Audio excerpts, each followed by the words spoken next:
Sports animes have always had a special place in my heart. These animes have always been really interesting and fun to watch because it's never just about the sport itself. The most important part of these animes are the relationships that they build with themselves, the other characters, their teammates, and their friends, and everyone around them. Whether they're on the same team or not, they're all finding their way around life. Most of the stories of sport animes take place during middle school, high school, or college, and with that comes the relatability of us trying to connect and understand with these characters because when we're teenagers, like these characters are, it's relatable to see a character on screen talk about how they felt unworthy of love or they just felt like they weren't doing enough and there was high expectations, and that really connects the audience and the characters. The sport anime I want to talk about today is Free. Usually when I bring up Free, everyone always goes, "Oh, but do you really watch it for the plot?" Yes, actually. Maybe I am one of the few who actually watch this show for the plot. And hot anime guys, whatever, sure, but the story. The story is what I focus on. I am a very story-driven person. I love getting to know new characters and understanding their stories and the impacts that they have on other characters and relationships and just the world around them. I think the biggest theme of Free is probably identity. Every character has a story. Every character has a beginning, a middle, and an end. Especially in a story like this, where almost every single character has a history together. There are a lot of questions that these characters continuously ask themselves and others, and it's, who am I? What's my future? Who do I swim for? What do I swim for? Why am I doing what I love? And why do I love it? Why do I hate myself? How do I move on from the past? And like so much of this trauma that's built up because everyone cares about each other so much they don't want to hurt each other again.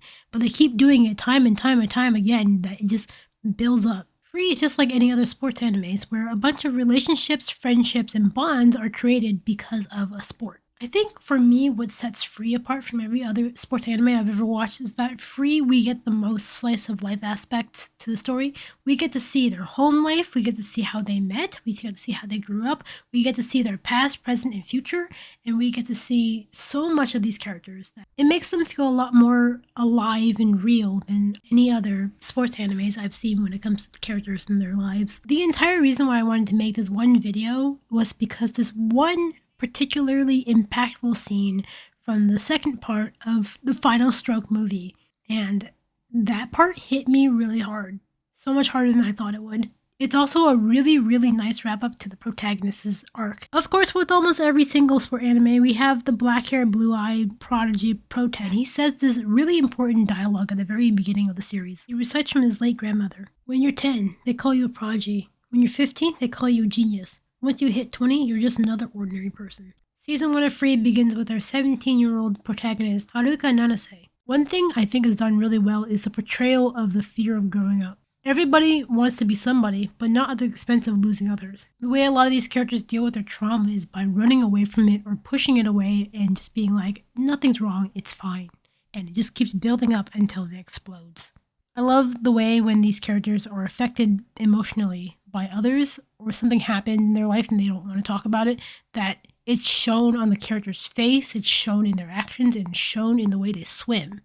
In order to perform at your peak, you need to have the right mindset and mentality. So if you're doing something and you're not happy and you're not where you want to be, your performance is affected. Growing up is inevitable. No matter how much you wish you could go back in time and fix things, you just can't. Time just keeps moving forward. Growing up is really scary because everything around you is changing so fast and you don't know what to do. You don't want to accept that things are changing. You don't want to accept that people are moving on and moving forward. Whether that's with you or without you, they're moving on. Characters like Rin, who have a dream and aspirations and have a goal in mind, already have their life set out for them. Characters like Haru feel lost and don't want things to change and are afraid that once they're out there, they'll lose everything they once had. Characters like Ikua feel like he's lost everything he had, so he had nothing to lose going forward into the future. Every bond and connection he ever had, he's severed because Haru left him. And Haru is a big, very big impact in this entire story as he's the protag, but also because his impact helped others to swim, helped others to realize who they are. But despite that, Haru himself didn't know who he was, and he was okay with that. But nobody around him was okay with that. They wanted Haru to find a dream. They wanted Haru to look to the future and understand that they care about him. They all want Haru to understand that despite the fact that they're all going through their own path in life and they're continuing on, walking forward, they want him to walk next to them and not behind them. Just as Haru told Ikkyu way back in middle school. When it comes to the story of Rei, Rei is a very interesting character. Rei was part of the track team before he joined the swim club because Nagisa kept insisting that he joins, and he told Nagisa, well, I'll come and watch then, I guess. And then he sees Haru, and then his entire perspective on swimming changes. He learns how to swim, and he finally feels like he's part of a team. But unfortunately, as soon as everybody starts talking about Rin, he feels left out because he wasn't part of that history, so he doesn't understand why everyone is so tight about Rin. Rei finally tells everybody that he feels left out of the loop and he wants to know. He has a right to know because he's part of the team too. Rei feels hurt on behalf of Haru and then goes over to Rin and basically asks him a bunch of questions. The biggest question was, how do you feel about Haru? Rin eventually gives Rei his resolve and they both talk it out and then they become good friends. Rei even was trained by Rin. There is a lot of dispute and miscommunication between each characters because they just don't know how to express their feelings in the way that each other would understand. Something needs to drive their understanding that the other is hurting. Communication is key in relationships, and sometimes the point just misses and it just goes above people's head. And that's okay. That just happens sometimes. And for these characters, that's completely normal. But as soon as you get to the third season, which is Dive to the Future, oh my god. The miscommunication is obnoxious. I'm sure that everybody in their life, at one moment or another, has had this feeling of, I want to be needed. I want to be included. I want to belong somewhere. I want to be understood. I want to be loved, and I want to be respected. And sure, sometimes you do reach that. Sometimes you do find people who understand you and love you for who you are. You are afraid to hurt your friends, but you're also afraid to get hurt by your friends. I like to think there's a fine line between protecting somebody and getting in the way of a solution. Tono's goal was to protect Ikkyu from Haru because he knows that Haru has hurt Ikkyu in the past and he doesn't want to see his friends suffer that same way again by seeing him and his friends. But in the same breath, there's the thought that I don't want them to take away my best friend. Tono does everything in his power to keep Haru and his friends away from Ikkyu. Ikkyu eventually catches up to what's going on and lashes out at Tono because he's like, why do you care so much about me? Just leave me alone. Friends fight, and there's no way around it. Sometimes it's a healthy fight. Sometimes you need to talk out issues or else you'll never know what's bothering each other. I feel like if Tono let Ikkyu speak for himself, maybe a lot of this conflict would have been avoided. But of course, that's not what happened. And I feel like the solution, again, was for Haru to step up and swim with Ikkyu, for him to understand that I didn't leave your side and I'm here for you. I want you to listen. And this is going back to what I said, that they had to do something big for the other character to finally realize that one's hurting and they're here for them. Ikkyu's entire life has been revolved around other people that he felt dependent on, whether that be his brother, or Haru, or Makoto, or Asahi, or now, literally anyone in his life. When his brother told him, I need you to move on and make new friends instead of depending on me all the time, he took it really hard because he didn't understand that his brother wants the best from him, but for him. And when Ikkyu finally moved on and understood why he loved swimming and why he loved swim clubs and why he loved his friends and actually had friends that he could depend on, Haru quit swimming. And it's because of Rin, because he didn't want to hurt another person. Haru did not want to hurt Rin, but when Ikkyu learned this, he felt abandoned by Haru, and he told Haru that, why did you quit swimming? And he realized that he hurt Ikkyu as well, so this was more initiative for Haru to quit swimming.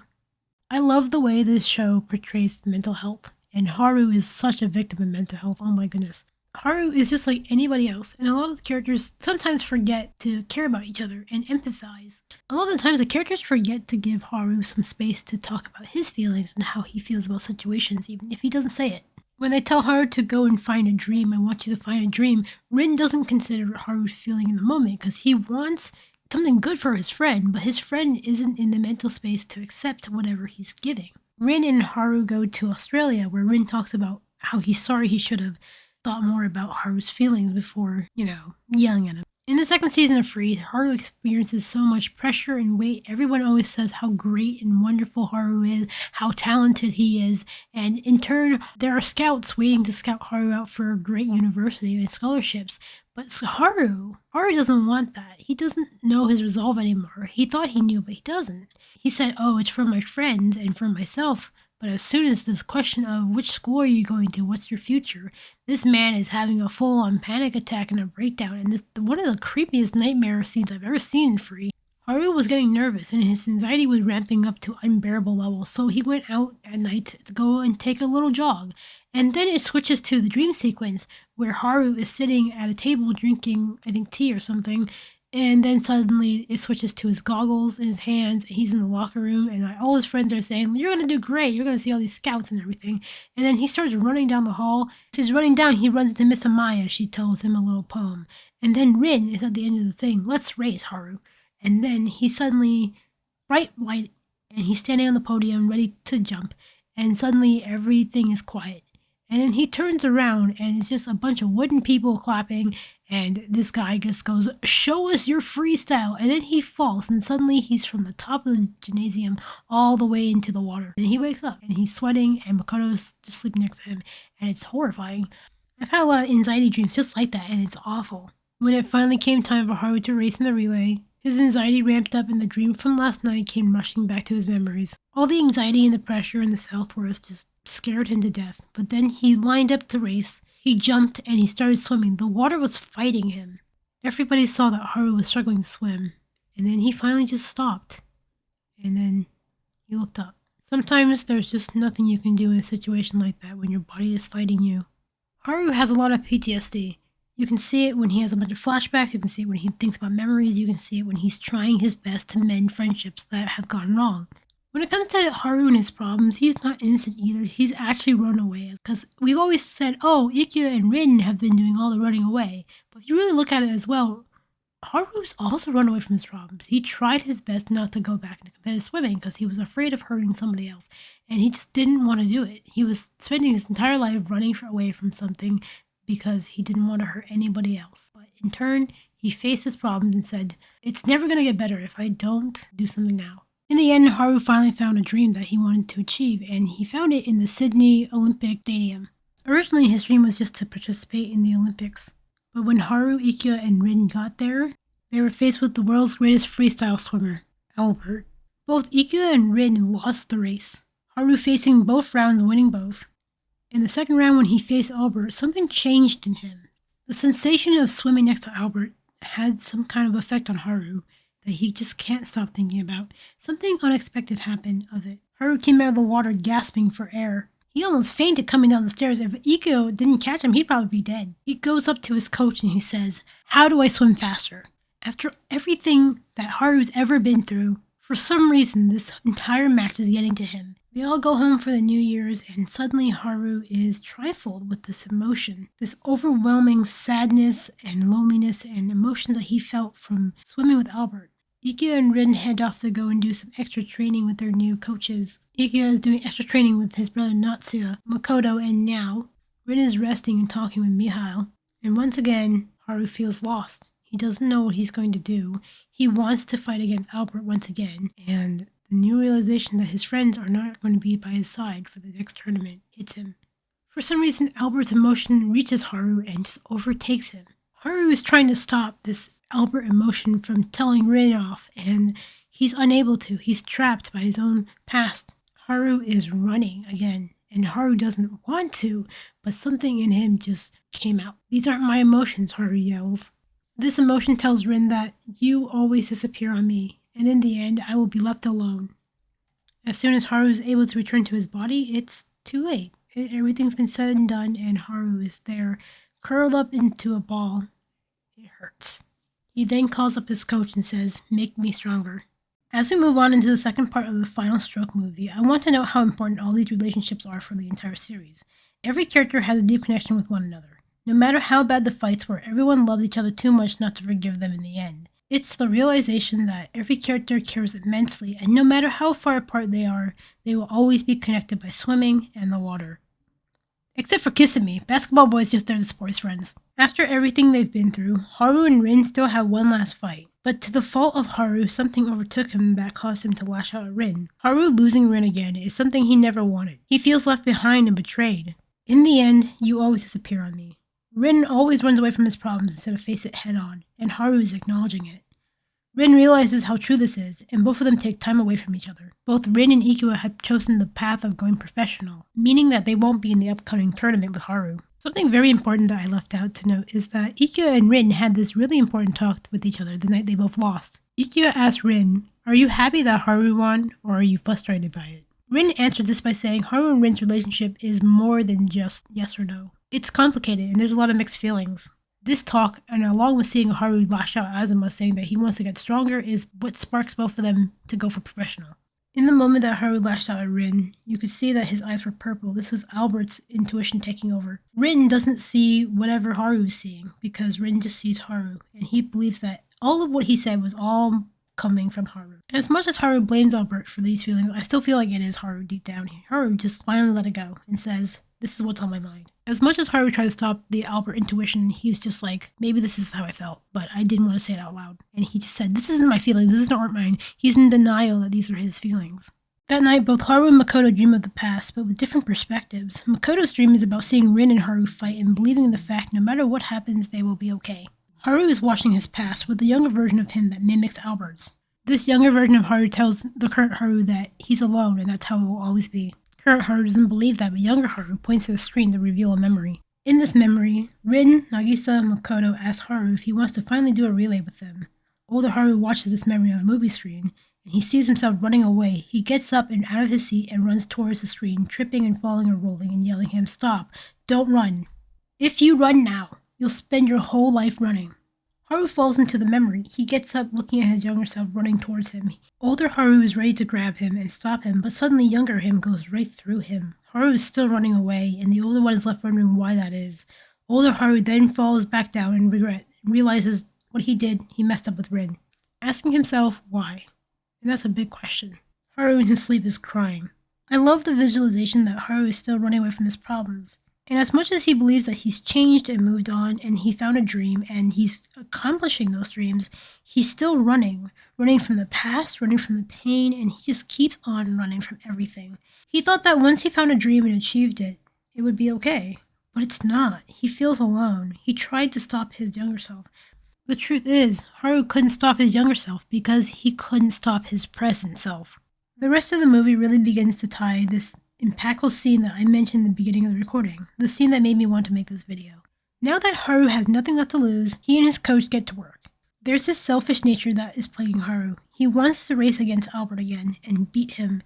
He begins to push himself in ways that harms his body, but he doesn't care, pushing his body to his limit, and the coach tells him, "This is reckless of you." Haru ignores Azuma. The style of pushing himself cuts off oxygen levels and makes him weaker after the first push. It's basically like when you're doing a jogging race and you decide to sprint, you're out of breath and you're not even halfway there. Koto, worried for his best friend, contacts Rin and tells him something's up. Haru isn't practicing, and this upsets Rin, because when Haru doesn't want to swim, you know something is wrong. They run into Coach Azuma again, and Rin asks him why Haru isn't swimming. Makoto breaks up the fight, and Azuma tells Rin to listen up and stop depending on others. This is more of Azuma projecting onto Rin, but he tells Rin, if you have something important to say to him, tell him yourself, because it will never reach him if you don't. While running around town, Makoto and Haru split up to go and look for Haru. Rin then gets overwhelmed by memories and starts to run away. Rin thinks about what Haru said and he realizes it's true. I do run away. I do disappear on Haru.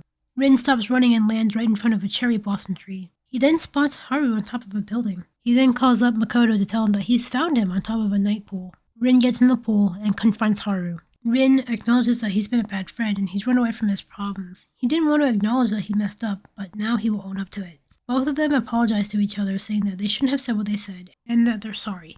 Soon after, Haru and Rin race, and something changes in Haru. They drag Makoto into the pool and have a bit of fun. I'm going to remark a very important line that Rin says, that a lot of things have happened since they met. This line is very important for future reference. Later, they're seen lying on the ground, drying off, and talking about old memories. Haru doesn't tell anybody about what he's doing. It wasn't until Azuma and Makoto ran into Kinjo again. Kinjo said, I think that Haru was on his last legs. Makoto, very worried for his friend, he asks Azuma what he means. Azuma sighs and tells Makoto that Haru has been swimming dangerously. The reason why Haru can swim faster than he has before is because he's swimming in a way that cuts off his oxygen level. This immensely worries Makoto, and Haru has actually been seen slipping around campus. Haru is sleeping out of exhaustion. Haru starts racing, and he starts to pick up the pace by doing his dangerous swimming. After the race, once again, he's found sleeping. Kinjo walks over and doesn't understand why people are so entranced by Haru. Makoto and Sosuke run over to Haru worried. Sosuke helps carry Haru to an emergency bed. And here's the scene that I wanted to talk about for this entire video. Haru dreams about the same dream he dreamed earlier. The dream about running away from his friends who asked him if he wanted to do a final relay with them. This time, he just stands there. He doesn't say anything. But as soon as younger Haru passes him, Haru grabs younger Haru and says, "Where are you going?" And the younger Haru replies, "I can only swim free." And he replies, "You know that, right?" And he doesn't respond. He just starts tearing up and goes, The feelings you have are everything to you. But from now on, many things will happen." This is something that Rin said earlier. This is why I wanted you to note what he said. "Sad things will happen too. But you'll always be you, and I'll always be me. So just be you. Live the way you feel. Your instincts can't go wrong. Fly to the future at full speed. You in particular, without a doubt." And then Haru starts to fall. And then, "You can't," is what he says. And then he sees them coming to reassure younger Haru. And then he falls without a regret. Now let me talk about why I feel like this scene was so impactful to me. Because when he says the words, "sad things will happen," this is the part that really hit me. You see a younger Haru start to break down and cry, a character who often shows little signs of crying out of sadness. This is the first time we've ever seen this character break down and cry out of sadness, and it's heartbreaking. Haru speaking to his younger self, telling him that everything will be okay in the end because he's finally found himself and he's done running. He is no longer lost. Haru has finally had his "I'm me" moment. Every character before him has had this breakthrough because of Haru, but everybody had Haru to find that moment. But Haru's never had Haru.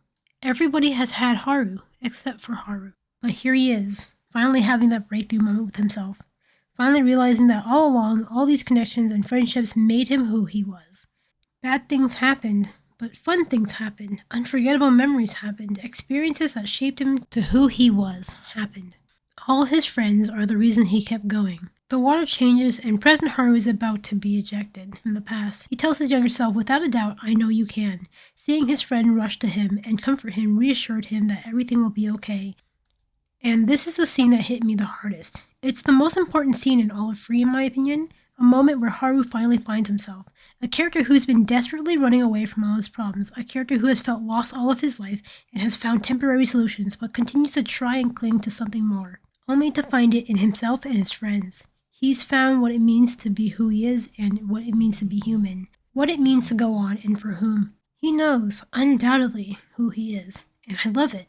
I'm sure that all of us have had a moment in our lives where we love to go back to the past and tell ourselves, we turned out alright, never give up. Haru wakes up with this new sense of self and identity, and he tells others that he's ready. Haru then asks to be switched into the race, and suddenly, Albert drops out. Haru still wants to race with Albert, and Albert also wants to race with Haru. Is his name Alberto, or Albert, or hello? Haru goes into a relay match with his friends, Sosuke, Rin, and Ikia. Albert also joins in the relay because he wants to swim with Haru. During the match, Haru connects with Albert. He does something that no one has ever done before. He lets him in and shows him no matter who you are, when you're in the water, you are connected. Haru tells Albert that he looks forward to racing him again, and he's not so bad, and Albert looks at him and says, "No one has ever said that to me." They win, they cheer, and they're so excited, but the thing is, Haru did that extremely dangerous swim style again, and he ended up passing out. And with that, Haru's arc is over. No, he's not dead. I meant that as his dream was achieved, and he finally conquered the goal he set out to. Haru went to Mexico for rehab, and that's where the story really leaves off. Haru says that he'll get back to swimming soon, and then we're introduced to this unknown, mysterious character.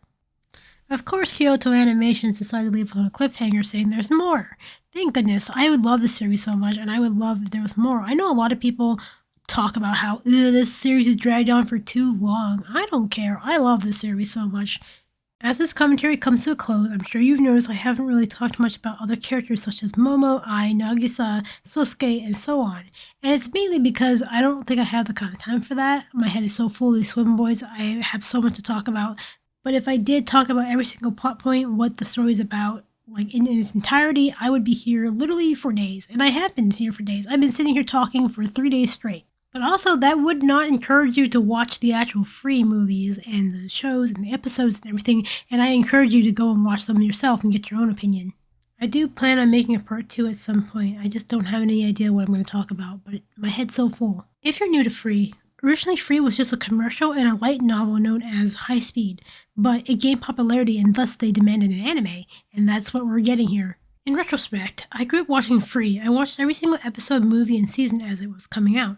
However, for this video, I had to rewatch every season. After rewatching every single season and movie and episode, it really just came back to me and reminded me of why I love the series so much. Free came out in the year 2013 and is still continuing to this day. 10 years of the series, that's insane, and the most recent movie came out in 2022. There's something that Haru always talks about and remarks in the entirety of Free is that he wants to be an ordinary person. He said, when you turn 20 years old, you're an ordinary person. I don't know what that means to be ordinary, honestly. But the entire time it's because Haru didn't really know who he was and he felt like being an ordinary person is just what he's bound to be. But at the end of the movie, he says, being ordinary can wait. And that's incredible.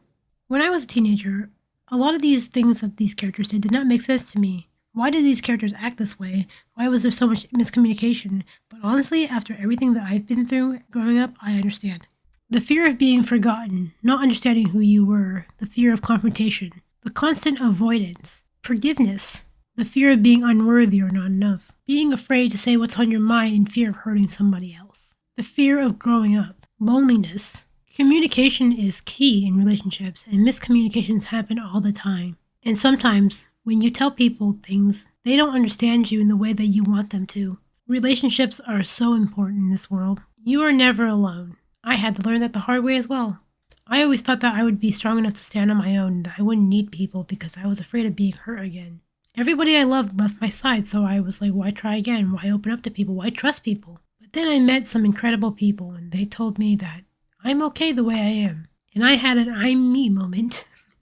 And as much as people rag on the art style and the animation, you cannot deny that it's beautiful. The water in this animation is stunning, and animating water is difficult. I love the colors so much. The way the animators got down the atmosphere is incredible. The animation is so fluid, and if you've been watching them for a long time, you could see how much they've improved from the beginning of the first season to the current movie. It's just wow, dude.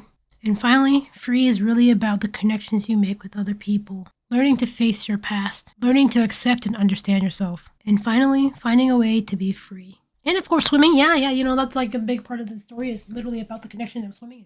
And to be completely honest, Haru isn't as stoic as I remember him to be. Thank you so much for watching. If you would like to get into Free, I would suggest this order. Free, Season 1, Iwatobi Swim Club. Season 2, Eternal Summer. Movie, High Speed Starting Days. Movie, Take Your Marks. Season 3, Dive to the Future. And finally, the movie that was split into 2 parts. The Final Stroke, Part 1 and Part 2. There are also a bunch of OVAs, and you can find radio shows of the VAs as well. The Japanese voice actors also did a live show. And that's it. Thank you so much for watching. I hope you enjoyed, and goodbye.